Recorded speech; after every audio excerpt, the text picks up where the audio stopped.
Identity is a pattern. It's a pattern of thinking, feeling, speaking, doing, and being. And in order to be a stable identity, the pattern has to be stable. The pattern has to be coherent. Meaning an unstable identity is one where someone thinks the Republicans are the best thing today, and by 6 p.m. that night, the Republicans are terrible and the Democrats are amazing, and then 6 a.m. in the morning, no, I've got it all wrong. It's an incoherent identity. A stable identity is repetitive, right? There's consistency. It doesn't matter what it is, right? This shape could be deleted and you could have a higher frequency. You could have a lower frequency. But a stable identity, a certain amount of stability, right, is required for a sense of sanity.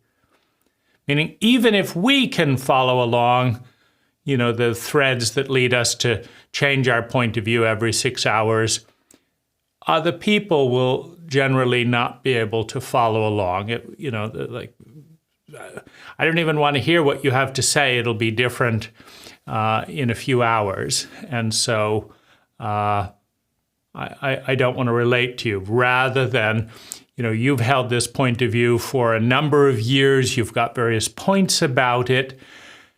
And so I'll take the time to attune to you, to adjust to you. So, the question around identity, every person needs an identity. They need a pattern of thinking, feeling, speaking, doing, and being. And it's not that it's right. The pattern isn't right. It's not wrong. Hopefully, it is more intelligent than the family system, right? We're each given a pattern of thinking, feeling, speaking, doing, and being by each of our parents. And ideally, in an evolutionary phenomena, the child combines the best of both parents, rejects the worst of both parents, and iterates it to another level, right? Nothing is perfect.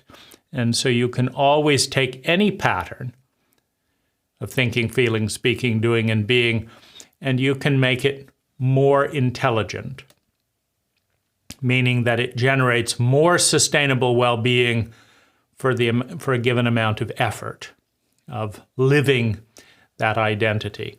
Now, identities are incredibly fragile because they're incredibly transient, right? This is me, this is you, this is the ego.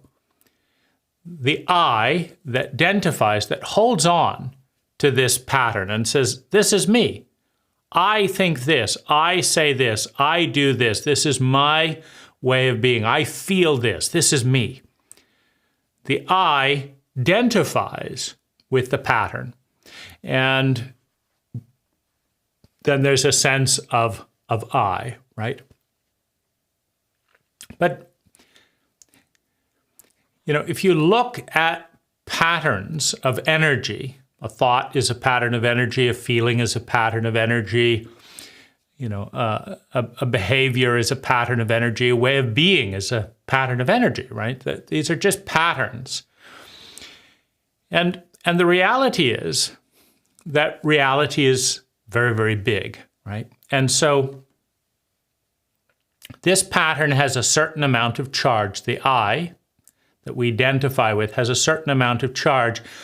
And there's a tremendous amount going on in reality and the universe that is much, much, much, much bigger than our particular identity that we identify with, our pattern. A 10.6 earthquake decimates the pattern, right? A volcano decimates the pattern. A nuclear blast decimates the pattern. An asteroid decimates the pattern, right? The sun going supernova decimates the pattern. So there's, at any given point, a gang, a government, a misinformed terrorist, an informed terrorist, a bomb, an explosion, a car accident.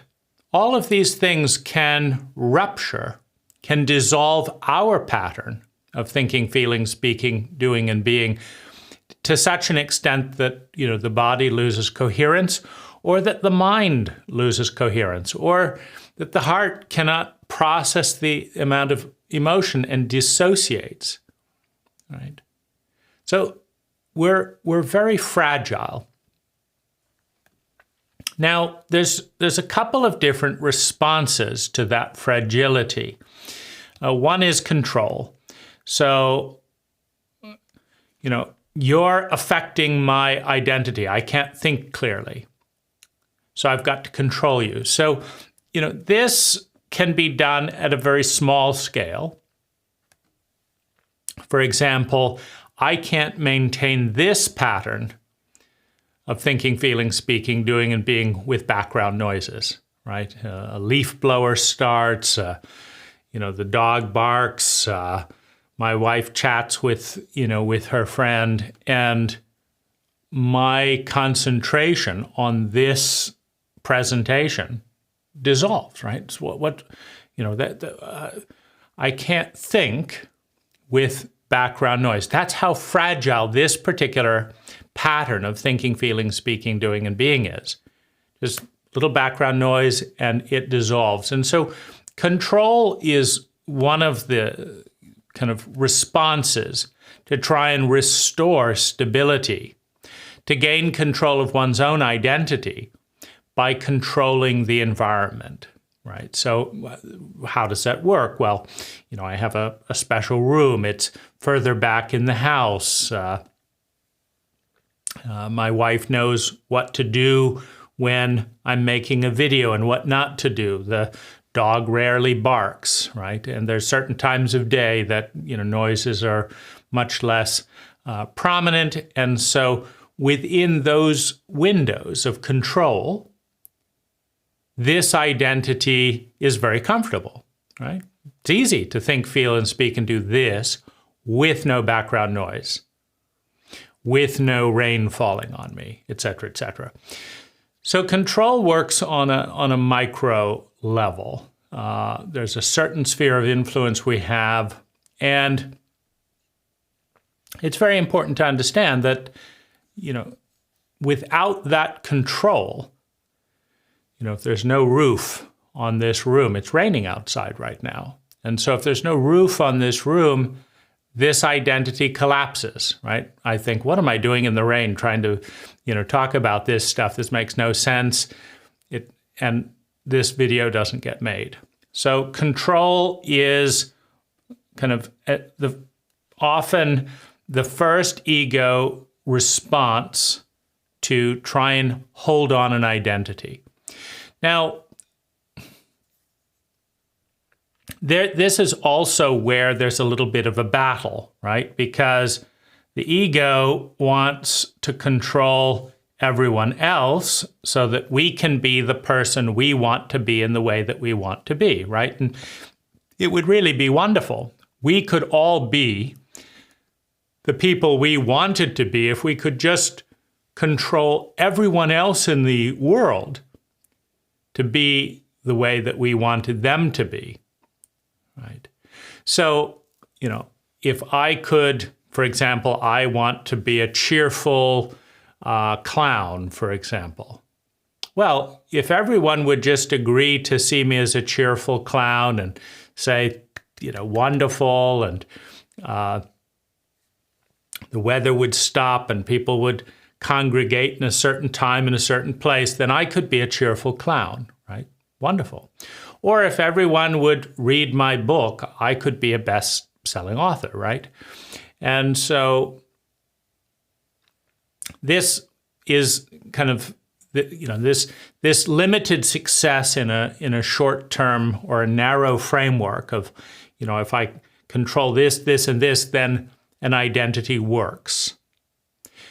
We try and push that out as far as we can usually. But the challenge is that everyone else is in the exact same situation. And this is why we have conflict. Because I want to be seen this way, and I want to do this, and I want to say this, and I want to think this, I want to feel this, and I want it to work. And if everyone would cooperate, it'd be wonderful. Wonderful, right? If I could tell this joke and everyone laughed, it'd be perfect, right? This is the problem, though, and why control is always a limited response to the fragility of identity. And that is that you want to control as well. You want to be the best-selling author, right? And you can't have two number ones, right? And, at any given moment in time, whatever the framework is, right? If I want to be, number one in whatever, bestseller list, or the number one, person who sold more books than anyone else in the world, if I want to do that, and you want to do that, there's a tension. And this holds true with every aspect of identity, right? Because if I would just cooperate, not think about that, not notice this, not resist that, not say no to this, then everyone else, right, could be the person that they want to be, right? In other words, everyone wants global cooperation for their fantasy, their vision, their ideal identity. If I could just be rich or famous. You see, and if everyone would agree to just buy their product or interview them when they wanted to be interviewed, then they would be rich, they would be famous, right? The trouble is, right, that nobody wants to cooperate with all the other people's fantasies. They want the world to cooperate with their fantasies. I want this, this, and this, and I want you to do this, this, and this to make that work, right? Well, I want this, this, and this, and I want everyone else to do this, this, and this to make that work, right? And it's correct, right? If everyone would just cooperate with our fantasy, it'd be wonderful, right? Because in our fantasy, they would be happy. It's not like they, in our fantasy, they'd buy our book and they would love it. So buy the book and then love it, right? And then you're not loving it, right? So this is the battle of the ego domain. Everyone has their own unique identity, and a lot of reality is in conflict with that identity. I mentioned leaf blowers, right? Every time one of the neighbors starts a leaf blower, it shows up as background noise in the audio, number one. And number two, it distracts my thoughts because I'm aware of that. And so my thoughts have a fragile identity. It's very easy to break that identity. And that brings me to the next point, which is control works a little bit and then quickly loses relevance as a useful strategy and becomes destructive the wider our field is. So the next strategy is withdrawal.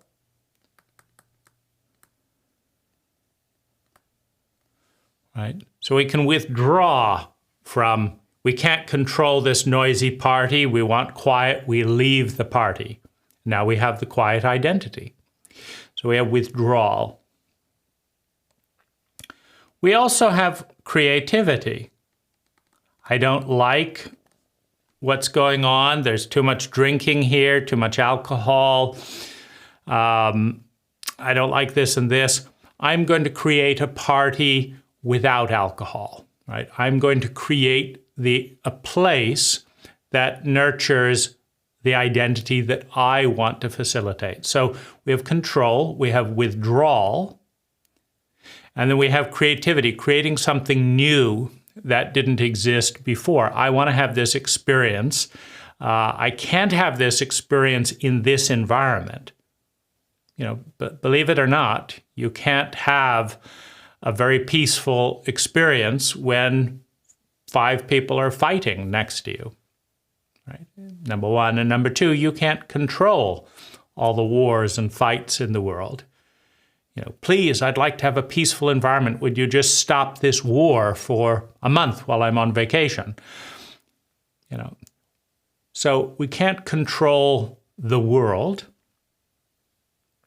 And depending on the situation, right, if we just withdraw, I was listening to a story of refugees leaving Germany, and they didn't have time to bring, they withdrew from Germany. The Jews withdrew, certain Jews, withdrew from Nazi Germany, but they didn't get to withdraw their status, their business, all their art supplies, etc. They just got their bodies out, right? And so they couldn't withdraw everything, right? And you can't withdraw, like if I want to leave the country, I don't get to withdraw my citizenship, I just get to withdraw my body, right? And I may not be able to withdraw all my friends. So control has limitations, withdrawal has limitation. Creativity also has limitation, because if I say, look, I really don't like this culture, it's bitching and moaning, and nobody's doing anything really original most of the time, and I can't just create an entire new culture like that, right? I may be able to create a microculture with 3 or 4 people, but I can't just do that like that, right? I have to find those people. I have to negotiate and say, I'd like to have a microculture like this. Well, they'd like to have a microculture like that. How could we find something, where it's a microculture and it's better for all of us, but it's not necessarily perfect for any one of us? Meaning my ego's idea of the perfect microculture and yours, there's always little variations. So we have creativity. But the other thing that we have is resilience. Now, resilience is building muscle, right? This is where, I want to be positive, for example, and I want to feel great. I want to be fit and healthy and alive. And my mother calls and complains, and if I'm not resilient, that could ruin my month. My mother called and complained. She's still not happy with me, even though I did this and this. Oh, gosh, it's never enough. I can sit in that for years, right? So, or I can say, Mom's not happy as usual. Let's enjoy the afternoon. We're going to do this and this and this, right? So you have resilience, the ability to bounce back, to interact with, here's a noisy person, and then my neighbor complained about this, but now let's go back to, enjoying the afternoon. So developing resilience, which is a kind of focus or habit, that I go back to the habit, back to where I want to be. So resilience, I think, is always, not always, right? Because the ego often gets stuck in a pattern of thinking, feeling, speaking, doing, and being that's quite miserable. Resilient self-pity is a perfect example, right? Someone told me some good news. It won't last. it's called resilience, right? You got right back into self-pity, right? And then, someone paid their bill on time and you've got a little extra money. Oh gosh, what should I do with this money? Such a burden. Why can't the world be different, right? And right back into self-pity. So resilience is always strengthening the ego or the identity, the pattern. And it can, it's a double-edged sword. If you want to change your identity and you resiliently hold on to the old identity, resilience could be a little bit of a problem. But resilience to go back to the identity that you're growing and that you want is a definite strength. Now, the other thing is mass, to get bigger. Now, the law of mass says that whenever two energies collide, the smaller energy goes flying and the bigger energy continues in its original trajectory. So when a pinball and a bowling ball meet, right? Bowling ball, pinball meet, the pinball goes bouncing off and the bowling ball continues. That's the law of mass. And one of the frustrating things for an infant is they're sent flying every time they collide with a dog, with an older sibling, with a teacher, with a brother, with a car. The infant goes flying and, the older brother bullies, the parent gets what they want, the teacher sends you outside because you weren't doing what you're told. You don't get to send the teacher outside, right? So that's the law of mass. Now, when you are small, when you are powerless, meaning you don't have the ability to act,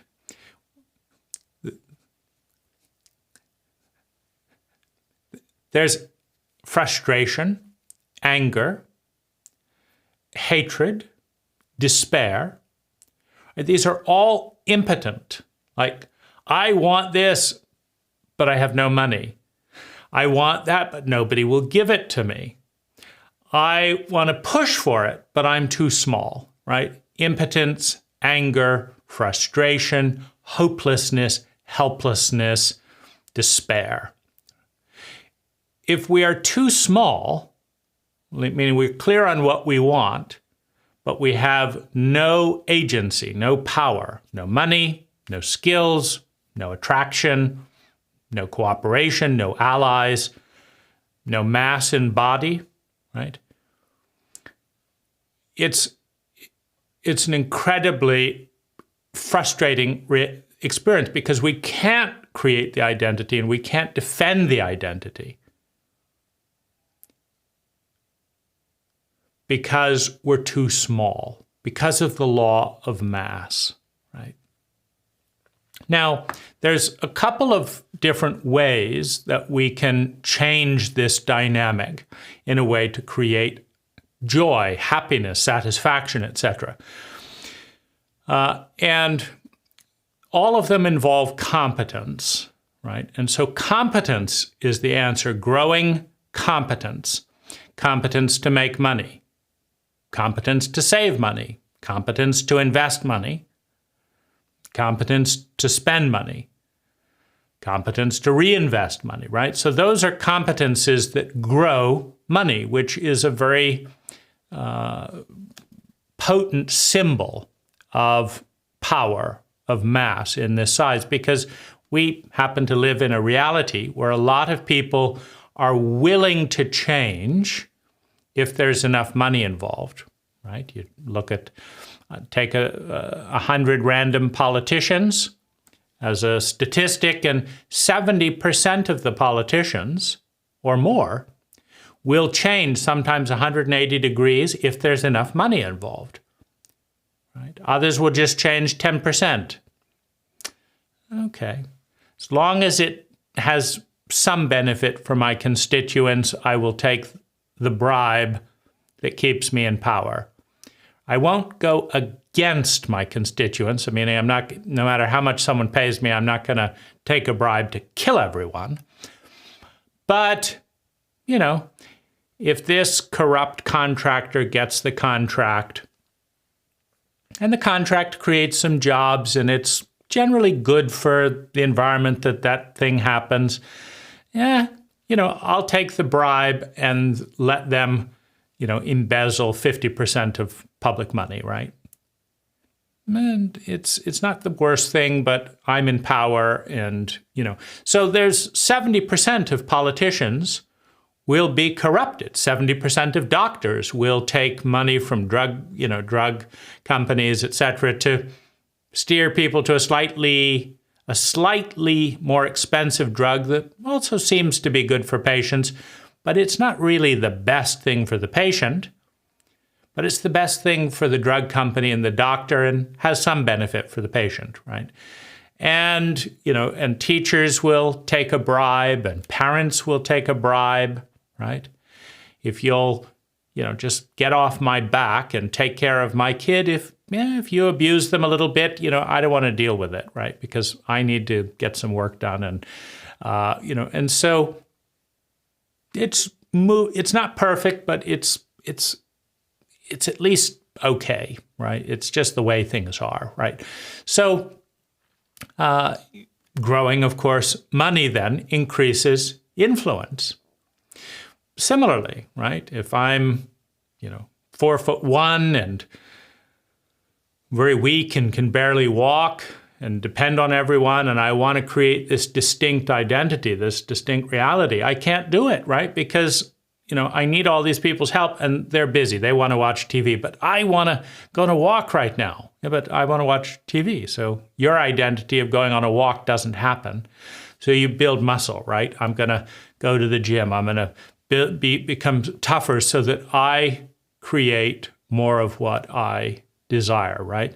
So becoming bigger physically, financially, mentally. What does it mean to mentally become bigger?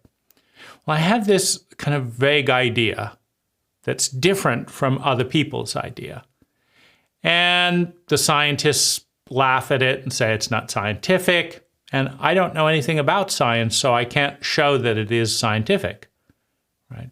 Tremendous amount of these areas are political, meaning there's at least 30% of the science, quote unquote, that goes on has nothing to do with rationality. It has to do with politics, meaning this person has an agenda and they control the money. And if you fit into that agenda, you get funded. And if you don't get funded. So this whole area of science does not get researched because this person has an agenda that is political, meaning every identity, like they're a big identity, and they're trying to perpetuate a world that agrees with them.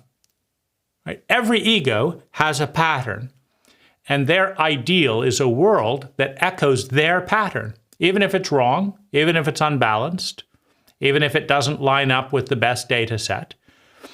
That's not the nature of egos. Egos are trying to hold on to their pattern. And the more control they have, the more they use that control to see that the world continues or moves in the direction of their pattern. And if you fit in with that, you get funded, you get rewarded. And if you don't fit in with that, you get punished, you get humiliated, you don't get your research grant, etc. So,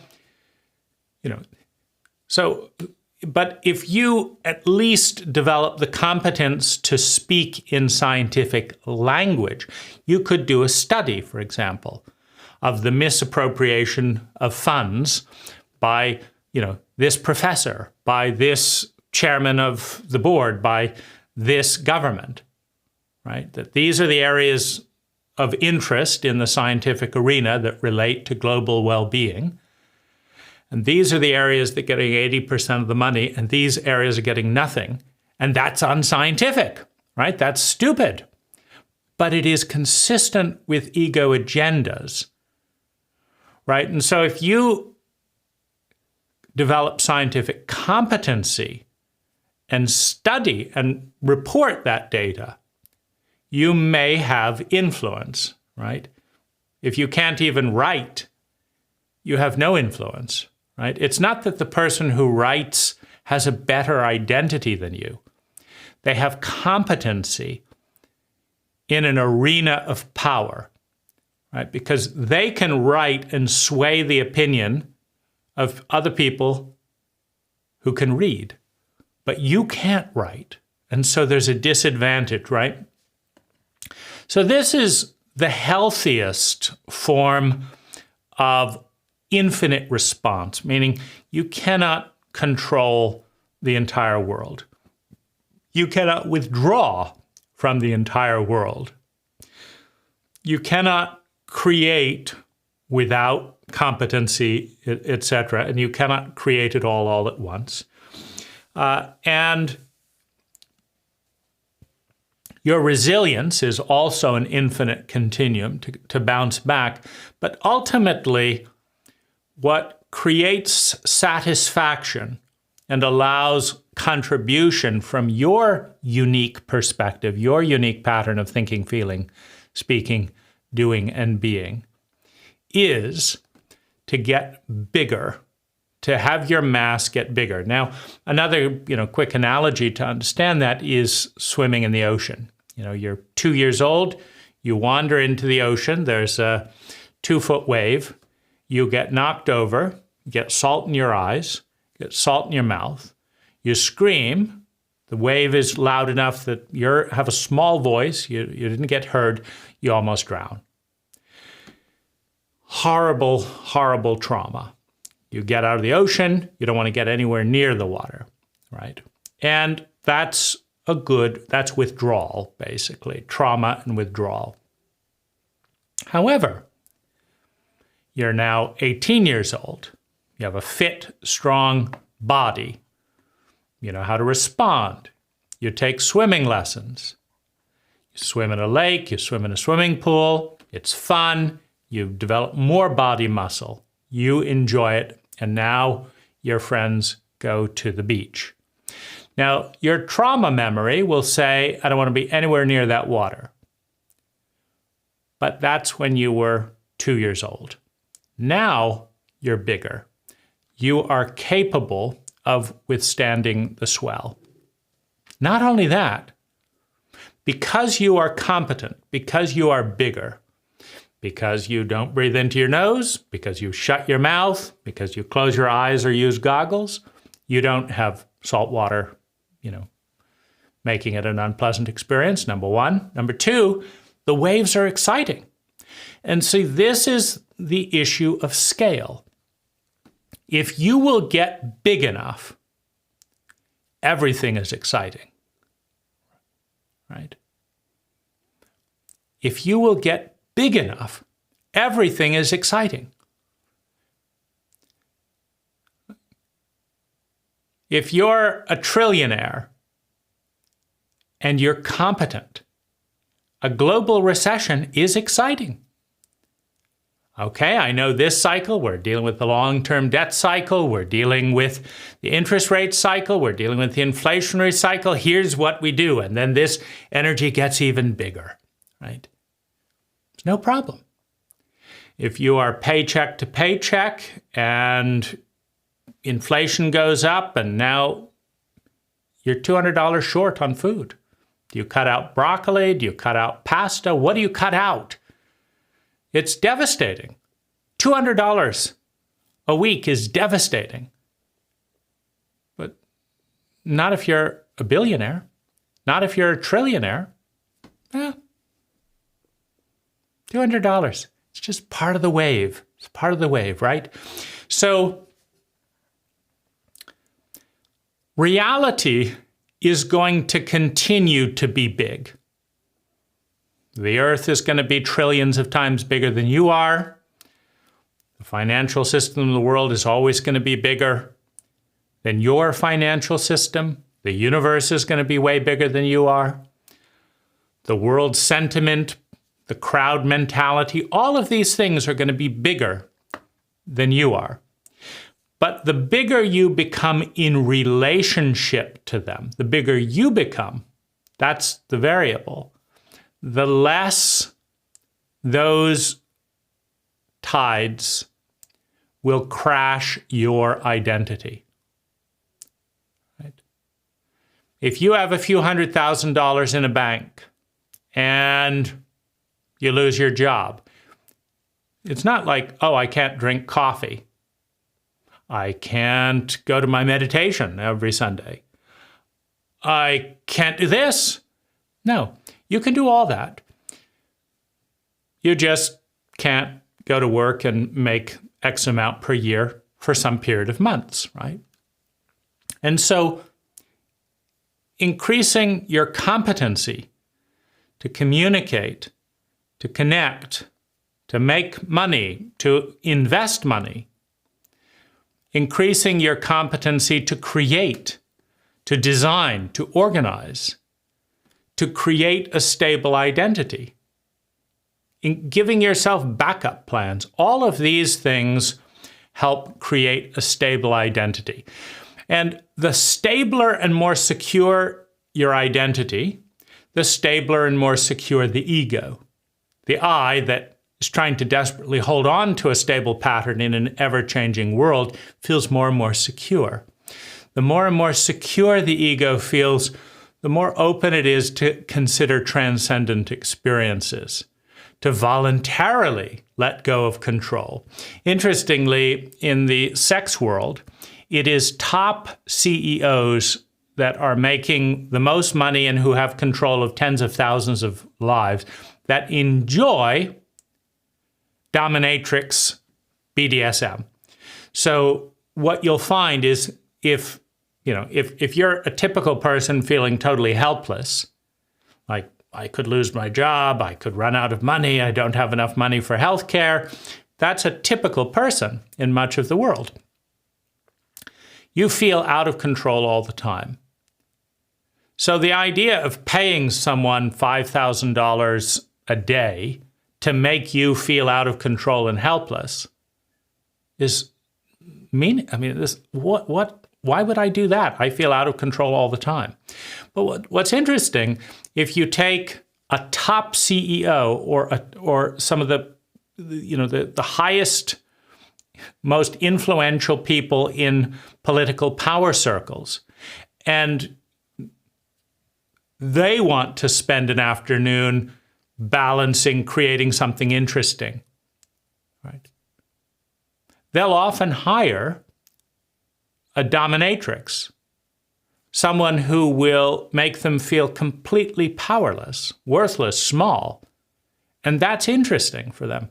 That's an exciting thing. It doesn't collapse their identity because they go right into work the next day and have control over hundreds of thousands of lives and billions of dollars.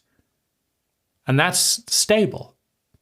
So they're curious about the other side. They're exploring from a place of strength. What is it like to feel powerless? What's it like to feel helpless? What's it like to feel small? I want to have that experience to make my life more diverse with all this solidity and control. So that's kind of speaking to that point that when we're a really competent swimmer, when we're a really competent surfer, we want the big wave. We want that volatility. When we're a really competent investor, we want those big swings. But when we're small and we're helpless, we just want someone to tell us what to do, right? And that is another response, of course. That's the child looking for a parent. Please, would you tell me what to do? You seem like you're strong. You seem like you're a good person. Please tell me what to do. I don't know what to do. I'll just do whatever you say because my identity feels very fragile. You seem very strong, so I want you to tell me what to do. I'll just do what you say. I'll copy what you do, right? And that childlike state is also, very strong, but unfortunately, right, in the psychology, in the sociopathic elements of the reptilian brain, many times the, quote, strong are feeding on the weak. Like, you all buy that stock while I sell it, right? Or I buy this stock and tell everyone else to, and then while they're doing it, then I'll sell it. And I'm feeding, right? I become bigger by betraying the childlike helplessness, right? And so in a sociopathic reptilian world, that's called dumb money and smart money. Smart money exploits dumb money in a reptilian paradigm. It's not, it's obviously not admirable, but it is, it is a dynamic. And then that creates more of the thing, oh, I didn't listen to the right person. Who can fix me now, right? But of course, the answer in time is to become competent. Because if you become really competent and see clearly in any domain, you don't need to rely on somebody else to see clearly. You see and understand the way this works. Like if you understand geometry and you know a car wheel goes round and round, if the part of the wheel is up here, you know that in the next second it's going to be down there and making road contact because you understand that. You don't need to ask someone, what's going to happen to this tire? It's moving very fast. I don't know what's going to happen. Is it going to go around or here or frozen? Please tell me, right? And someone says, oh, it's going to go backwards. You can say, no, it isn't. I understand tires, right? That's going to go down, and then that's going to go up again, and that's going to go down. And because it doesn't have very much tread, it's going to slip in the next mudslide. And I know what's going to happen. And I don't need to ask anyone. I know. And so I have competence in here, and I can be independent. I can be my own presence. And so these are the responses. And the final response is partnering, right? So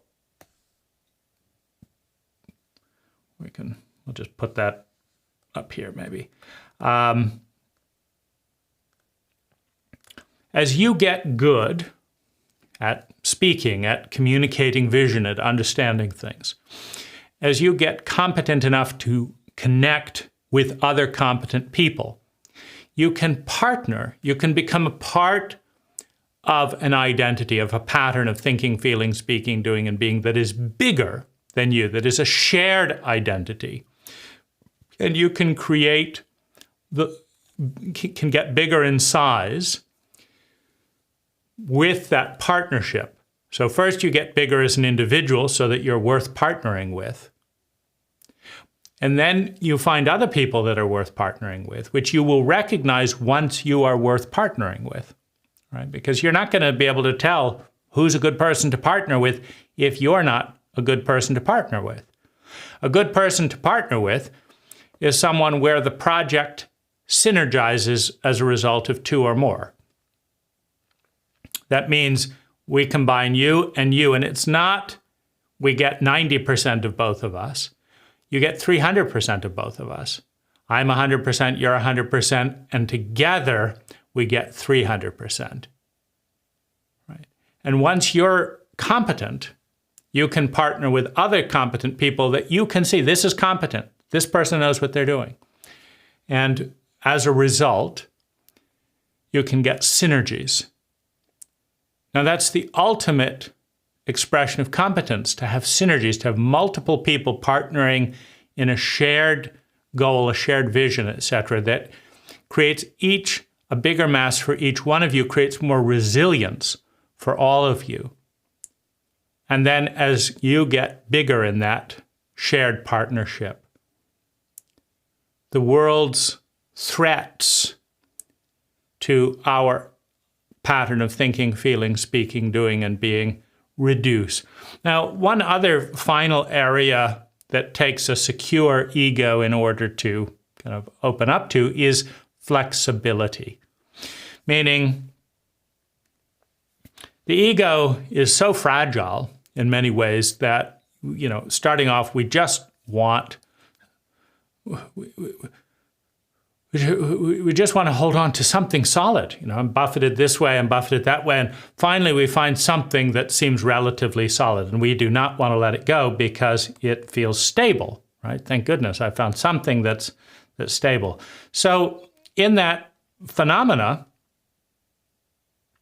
we become rigid, right? We hold on to something that gives us a little sense of stability and security. We don't want to change it at all. So we're holding on for dear life. But the reality is that no identity is perfect, number one, and life is always changing.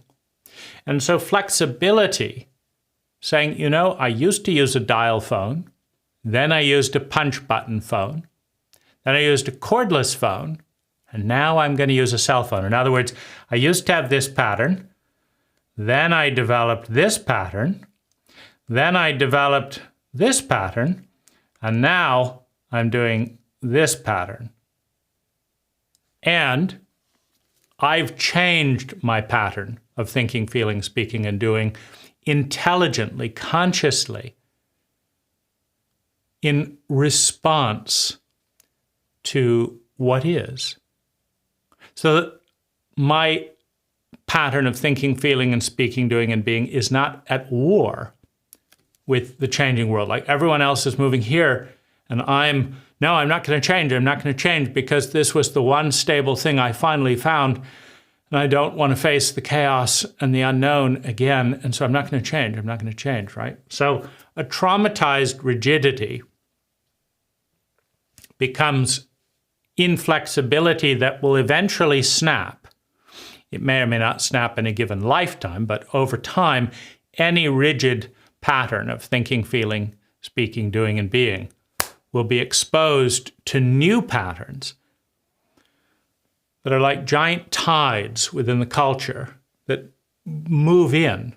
And if we stay rigid, I'm not changing this, we will drown. We will be swept away in that tide. Whereas as we watch those tides and flow with those tides, the water is coming in, I'm going to walk up the beach, right? There's a hurricane coming, I'm going to go into the bunker, right? I'm not going to say, no, this is my Sunday routine, hurricane or no hurricane.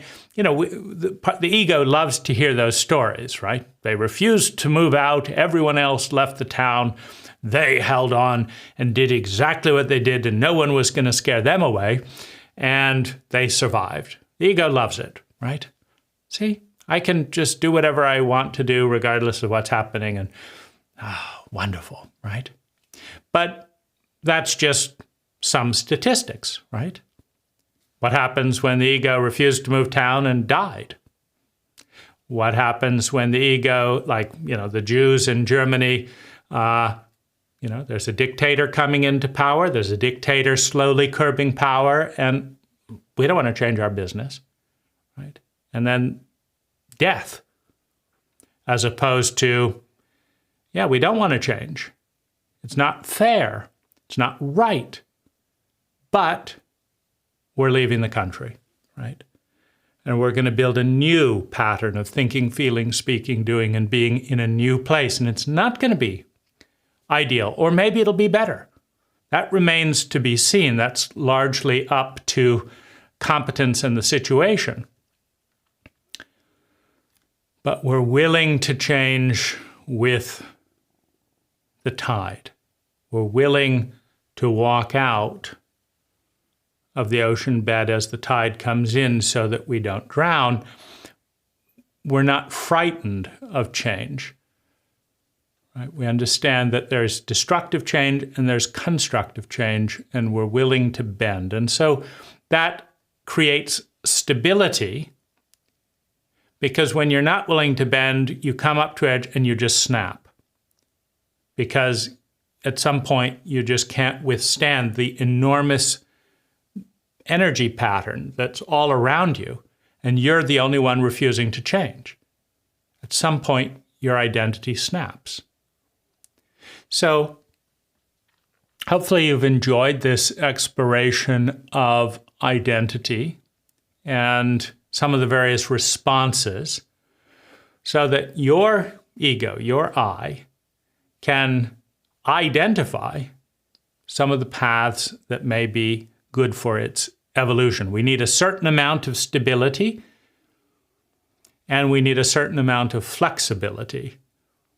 And ideally, the stability is an intelligent stability that is iterating our life towards sustainable well-being. And the flexibility are changes that accelerate that intelligence.